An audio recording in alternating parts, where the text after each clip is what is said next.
cord, okay? And then we're going to share our screen again.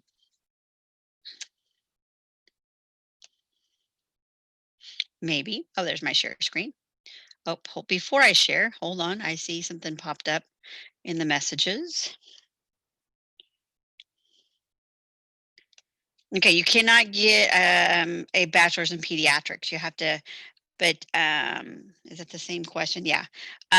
But you can, you get a degree in a science degree, and then you go to medical school and get a medical degree, and then you go do your residency in pediatrics if you're looking at far as physicians. All right. So you are going to put a bachelor's degree, but if you're doing a physician thing, yes, mark bachelor's degree because you have to have a bachelor's degree, but you might put a bachelor's degree in science, in chemistry, in biology. So do mark it on the report, okay? You don't necessarily have to apply. Not everybody's going to have an associate degree, but you could do, if you're doing a bachelor's in biology, you could go to community college, get an associate degree, get your first 2 years done, and then go on to a bachelor's degree. You don't have to though. But so if you did that route and you were planning to do that route for you, go ahead and mark that you're getting an associate degree as well. But it doesn't necessarily have to be. But I will look for, if you're doing any kind of medical physician related degree, I will look for a bachelor's and the not really master's because you're going straight to medical school. So you won't have a master's degree. You're jumping above the master's degree. All right. So hopefully that helps. Okay. So I'm going to try to monitor this chat, but I will break after each grouping to see about questions, and then we'll go on to the next one. All right. So because it's hard sometimes to check the chat. All right. So let me share the screen. We're going to go back over here and we're going to do the community emergency. Now, I will tell you, as always, I'm going to go step by step before we start into the project. All right, just to kind of give you a good background. The CDC website, if you look at it, it does look like this, and it talks about emergency preparedness. Okay, preparedness and planning. All right, and it talks about personal, with you, if you individuals, families, and communities, and then public health threats. What kind of emergencies could be a public health threat, and then it goes into businesses and how to be prepared. And if you scroll down, it talks about healthcare facilities and what you might have. So these are some good areas to also further look if you want to. All right, and that one is actually on that first page. Okay, and then this is your scenario. We're going to go back to that in a minute. I just want to show you what everything else is here. And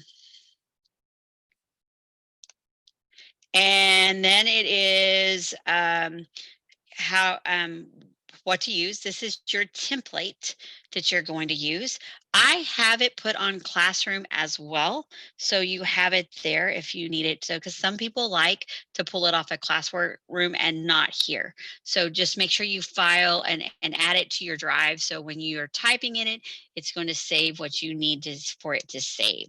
All right, and I'll pull it up here so you can see what it looks like. I don't want to pull it from there because I've already saved it a couple times, but hopefully this is going to come on. And there we go. And then this is what it looks like. Now in these little sections here, you're going to write a paragraph in each one.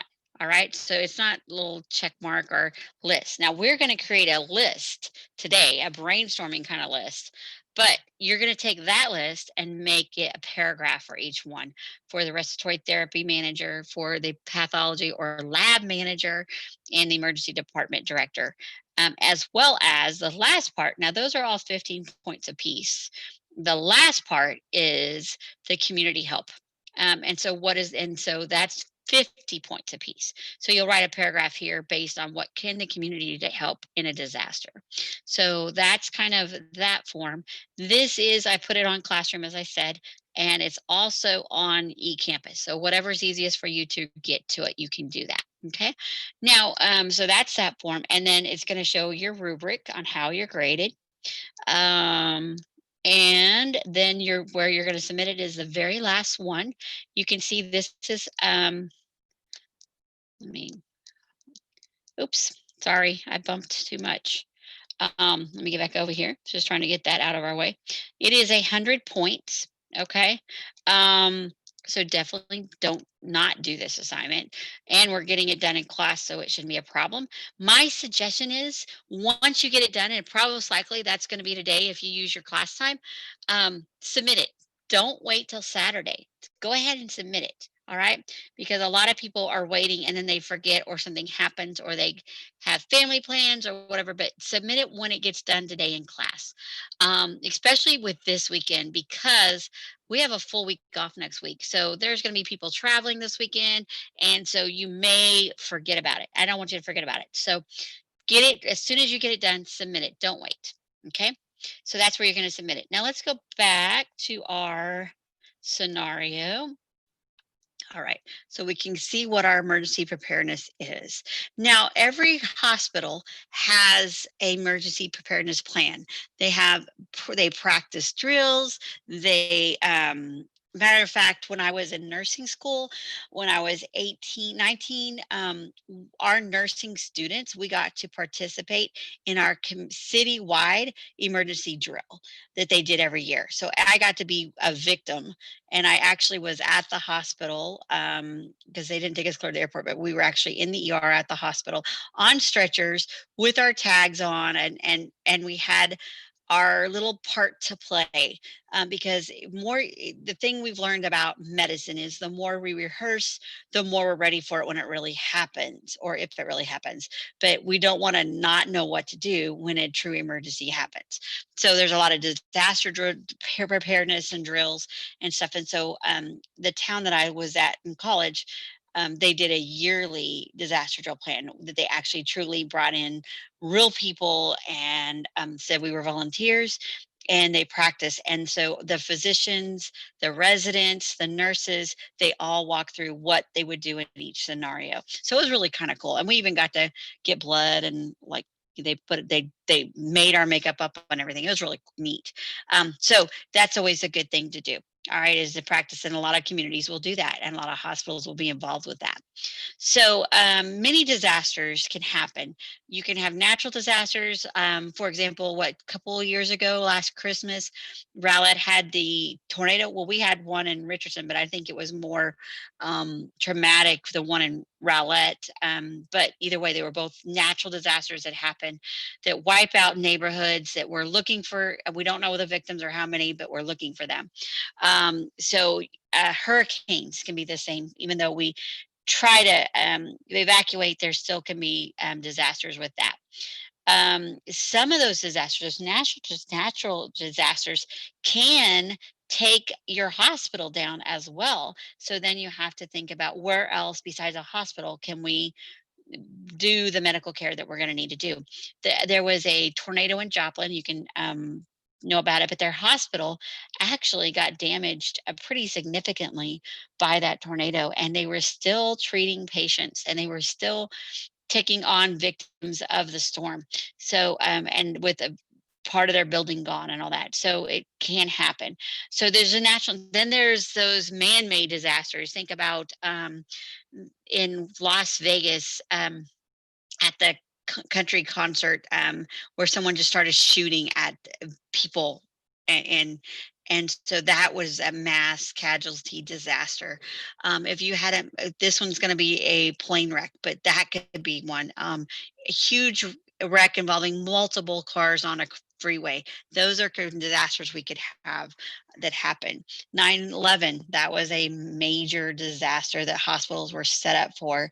Unfortunately, with that, they didn't really get victims because there was no survivors for a lot of there was very few survivors. I'm sorry, there were some, but there was very few. So this plan, we're going to be it's Saturday evening in September. We just started the barbecue pit. We are grilling some hamburgers, and our phone rings. And it is El Centro Medical Center. And they're telling us there is a horrific plane crash in Dallas DFW, and you are to report to work. And as a healthcare provider, you report to work because that's what we do. All right. So two planes were involved. One was taking off, one was landing, and they collided just a few yards off the runway. So there's approximately 500 passengers involved, as well as crew members, and smoke is covering the scene, which is not a good sign. So, what do you know about smoke? Where there's smoke, there is. Anybody want to unmute themselves? Fire. Fire! Yeah, thank you. Yes, so we're going to expect smoke inhalation and burns. All right, so that's not a good thing because what do planes have that burns really good?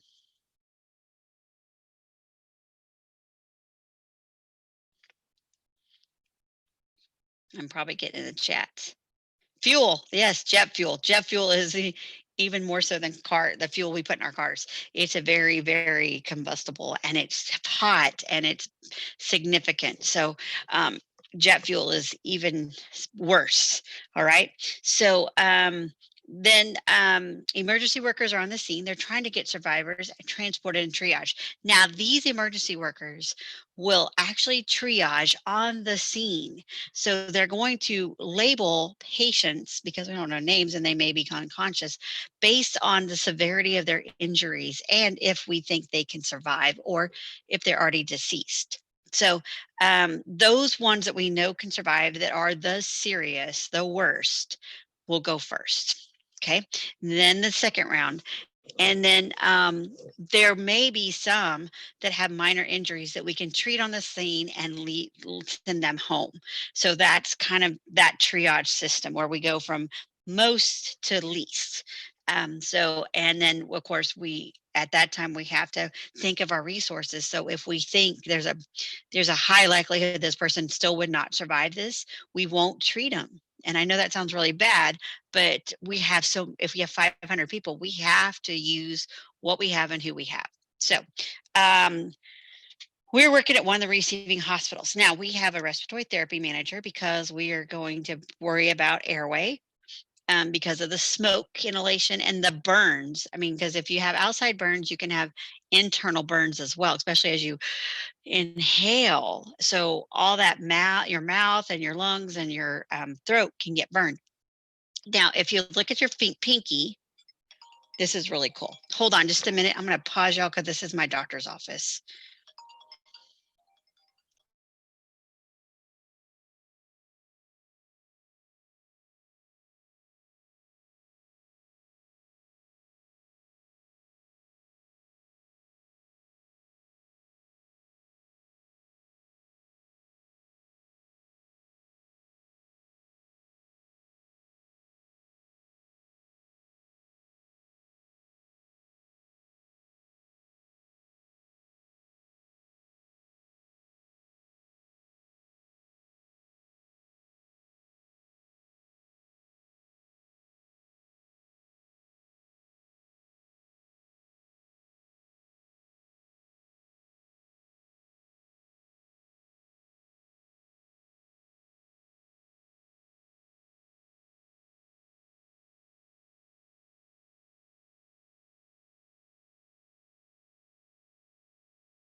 Okay, sorry about that, guys. My doctor, or my, I'll just let you guys know, my daughter, my 10-year-old, was inadvertently exposed to COVID over a week ago, but we found out about a week later. And we don't know if it was close contact or not because it was at a picnic. So that was her doctor's office saying that they're trying to get her tested. So that is the crazy part of my life right now. So anyway, let's get back to traumas. Exciting, right? Ooh, yay! Unless you're the trauma, it's not so exciting. It's scary. But so you're going to be respiratory therapy, pinky. This your pinky. If you look at your pinky, that's the size of your actual airway. All right. So we don't have a lot of room for if there's swelling or there's burns for that. So we have to act quickly and fast for people that may have burns at the upper half of their body or their face. And then the other thing with burns, external burns, is they form really hard scar tissue, kind of hard. So it doesn't allow the chest to breathe in and breathe out and expand. So a lot of times they have to watch that as well. So respiratory therapy is going to be really, really important on this trauma. And so that is one person we're going to look at. And then we're going to talk more about that in a minute because I'm going to switch to the other sheet. And then, of course, the lab technician, because we're going to be running blood. We may be typing and crossing people for blood because there's trauma. They just ran in. It's like a car wreck, except it's up in the air. So we're going to maybe need blood. We're going to have to get lab work to see if they need blood. So we're going to really need to work with lab as well. And then the ER director is going to have a craziness time because they're going to be the first to see everybody. They're going to greet family members and they're going to have to work with other ERs in the area where other victims have gone because we're going to have a system or a way to know who is where, what people we have seen and who we haven't, who has been confirmed dead, who has not, because family members and the media are going to be coming around. And so they'll also have to work with the airline company to see what was the list of passengers, who is on that plane, who was, and or both planes, and so who should we be looking for? So now that we've talked about that, let's go to, we've started this little, there we go, worksheet. And this is on Classroom. Oh, let me go to the right one. There we go. Because I did it on my school, my UT. Oh, dang it. Hold on. Let me find the right one. That's my school. Sorry, guys. Okay. All right. So, community emergency response plan. Oh, that's your template for your work. I'm sorry. Let's go back. And let's just go to Classroom because it's on the Classroom. All right. So, that's your template. It's also on the Classroom for you. And I know this says first period, but it is also in fifth period. I just posted to everyone. All right. So, these are our notes. And I've been adding as we go with each class, and you may have some really cool insights as well. So let's start with the respiratory therapist. And this, from these,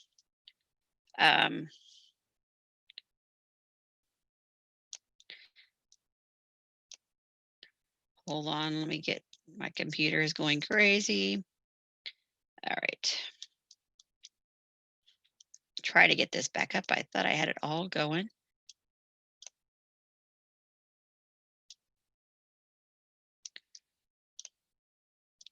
All right, let me try to get back in here.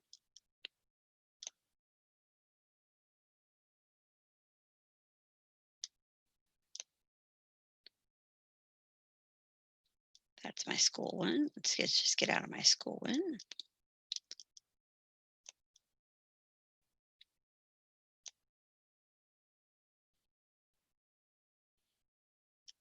Okay.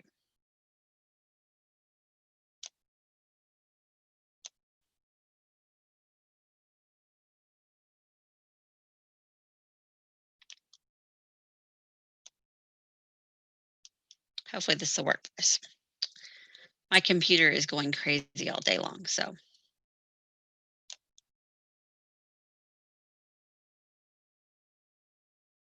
All right, so there we go. Okay, so this is on your classroom, and we've been taking notes on it. You can use it whatever you like. I didn't want you guys to have to think about what to do and all this.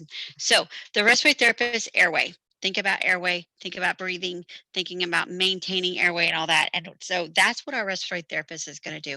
So because we talked about smoke inhalation and burns, we are going to worry about that. And then they also want to make sure we have ventilators and bag and mask. Now, if you want to know what a bag and mask is, I'm going to pick a picture up, pull a picture up from Google. All right. And we're going to look. This bag and mask is a way to breathe for someone as we need to. And some of y'all, these are all types of bags and masks that you have. It is safe because we're not breathing into it. So we don't have to worry about infection control. And it can hook up. As you see, this one has this little oxygen, the tubing. It can hook up to oxygen. So we can give them extra oxygen than more than what's in the air already. So this way we can, and we can also feel resistance if they're having airway issues for like burns, if it's swelling.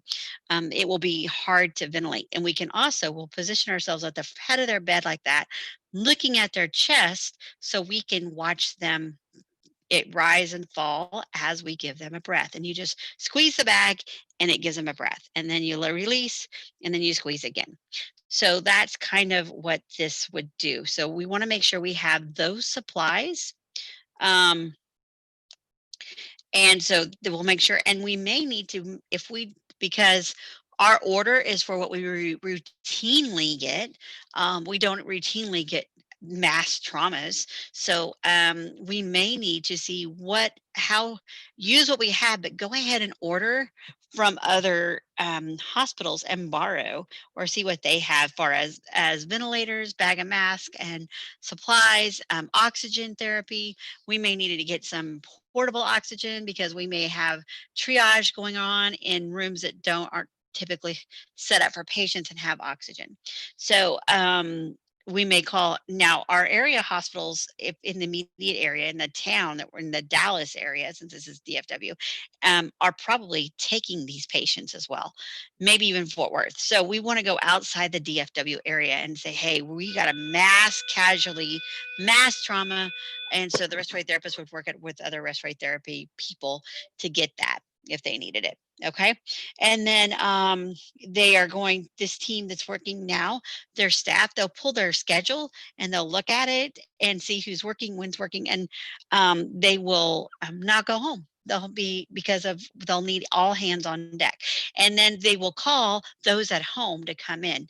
Now in the hospital we have a trauma call list. All right, the trauma call list usually has about um, maybe 10 to 12 names on it, and it's got a supervisor, and then they got these 10 to 12 people, and then the supervisor and this 10 to 12, and so they all have like a group of people they call.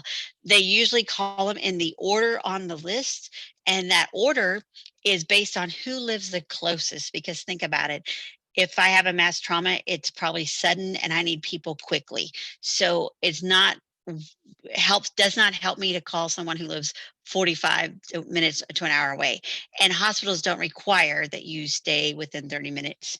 So the list usually is who's in area of area around the hospital, who's closest, who's of the staff, who's closest to furthest. And so we'll call those close people first. All right. So we'll call our team in. We'll call what we need, and we may put some on now, and then we may have some on standby because you may not need them all at once because this is going to go over the next 12 hours. We're going to be triaging patients. And then we're also going to be treating those in the hospital that we keep. Okay. So this could be even for as respiratory therapists, it could go on for days. So we also can't wear our staff down all at once. All right. And then we need those inhalers and nebulizers. We need to protect, we may have to do a tracheotomy. So that's what that trachea is about, a tracheotomy. And then this medicine here is a nebulized treatment that has epinephrine in it, racemic, and it helps with the swelling. Think about epinephrine is something we release. Our sympathetic nervous system automatically releases in that primitive fight or flight response. And so it's that, and it makes your heart go up. It makes all this like, it makes you jittery and all that kind of stuff. So, and in a situation where I'm in a mass trauma, if I'm in an accident, my sympathetic nervous system is going to kick in. Okay. So that's gonna, and so it's going to be the same concept, because after that goes to parasympathetic, then we don't have as much epinephrine, and then we also start seeing the true trauma that's happened, and especially with the airway and all that. Okay. So we're going to call our team as pathology or the lab. Think about, we're going to need blood because of traumas. We're going to need blood. If you look at Red Cross, Carter Blood Care, what they have on their shelves is to maintain their daily normal needs. This is abnormal. This is above and beyond. So they're going to work with the blood banks and get blood on their shelves and get blood at the hospital. They're going to need to do blood. They're going to need runners. They may have teams in the ER ready to start drawing blood and get this. And then they're going to maybe grab and pull other people from other units to help with running to the ER and to the OR, getting blood, all that kind of stuff.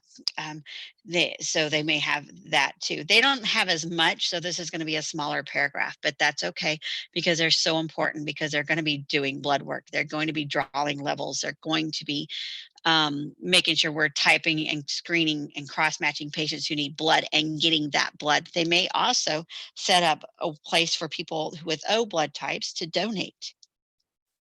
All right. And then, of course, you have emergency. The ER director or the director of the emergency room, they're going to have the biggest and the bruntest of this, because that's where the first place everybody goes. All right, including family members looking for their family members that might have been on here. So, and the media. So they're going to have everybody coming to them. So they're going to need all their team on board. They may pull from other areas to help them out, especially runners, techs, radiology people. They may be pulling nurses to help them out, and then they're going to make sure they have that multidisciplinary team, and then they're going to be the front line for the families that come in. So they have to have a process to identify and deal with families. So identify who they have. Plus, they need to have a way to talk to the airline to see what names were, what people were on those airplanes. And then they also need to be talking to the other ERs to see what victims are at the other hospitals and who was already pronounced dead or who didn't even make it off the scene. Or who's unaccounted for, who are we missing from who they say that's on the airplanes. So that's going to be really important. And then they're going to be providing that spiritual support for those families of very critically ill, missing, or deceased. So they're going to have to pull together the social workers and the counselors and the chaplains at each hospital and at the hospital, and maybe through the community.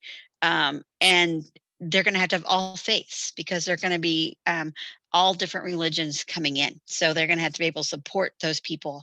They're going to need a room. So they can deliver it privately, bad news to families as they get them, or to talk to families. They also are going to be dealing with media. So the ER director and the medical director is usually the physician that's over all of the care, that's a physician, will work with the PR is the public relations group of the hospital, and they will work them with the news media and updates to make sure that's all perfectly done and everything's appropriate. And then they said they'll pull staff from other areas that aren't affected. They may have ICU transfer out patients from the ICU that could go to floor rooms or step down rooms. So they have rooms, ICU available for trauma victims. And then they may also open another area of the hospital that maybe not even necessarily be a part of patient care or the ER, but they need the extra room. So they'll do that. And then they'll pull all available stretchers and beds and carts and chairs and all that, because they're going to be at above their max capacity of patients. So that's kind of what that, and then they all will follow the triage policies of the hospital, whatever that might be. Now, the community is your last step. That's the part 2. And this one alone is worth 50 points. Let's just 10 times it, right? So it's 50 points.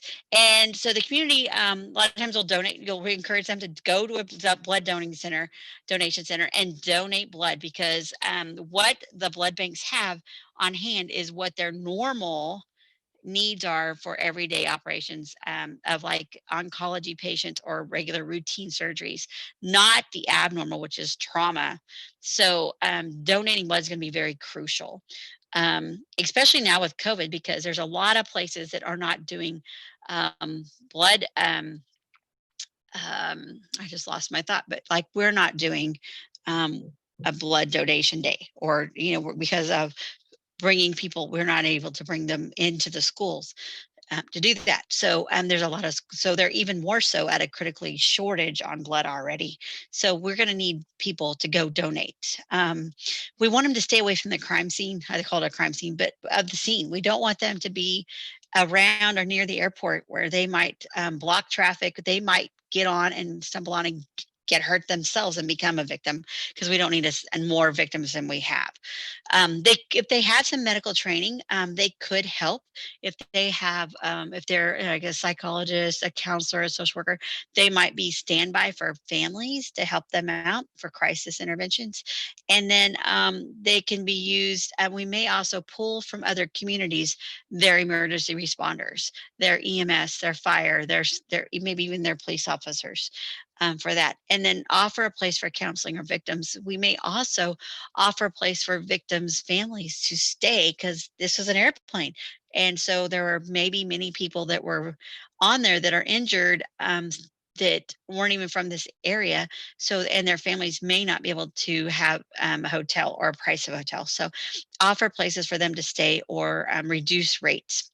And then feed emergency responders is probably the best thing, because they're going to be working long hours and days working on this. So bringing food to them, bringing water to them, things like that would help as well. So that kind of gives you what you need to do. I'm going to stop sharing for a minute. That hopefully helps. Does anybody get lost? Anybody was like, I talk too much? Because I did. But that gives you the whole basis of what you have to do. Now, from that little worksheet that we just did, you're going to go ahead and make a paragraph based on what we said about the respiratory therapy. You can add anything else you want, because there's more stuff there. So go ahead and add it.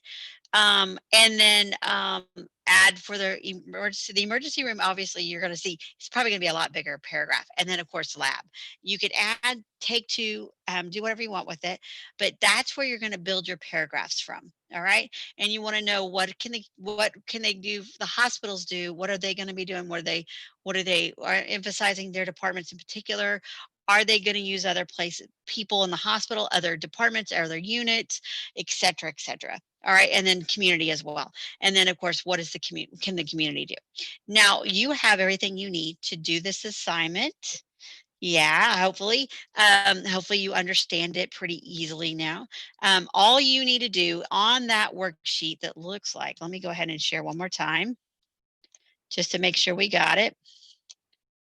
Okay, can you all see that?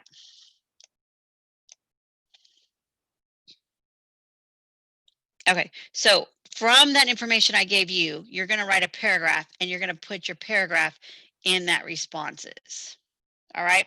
So based on that little spreadsheet, or that little brainstorming sheet that we did, you're going to write a paragraph about what the respiratory therapy manager is going to do, and then the pathology manager, and then the ER director is the next part. All right. So, and then the community.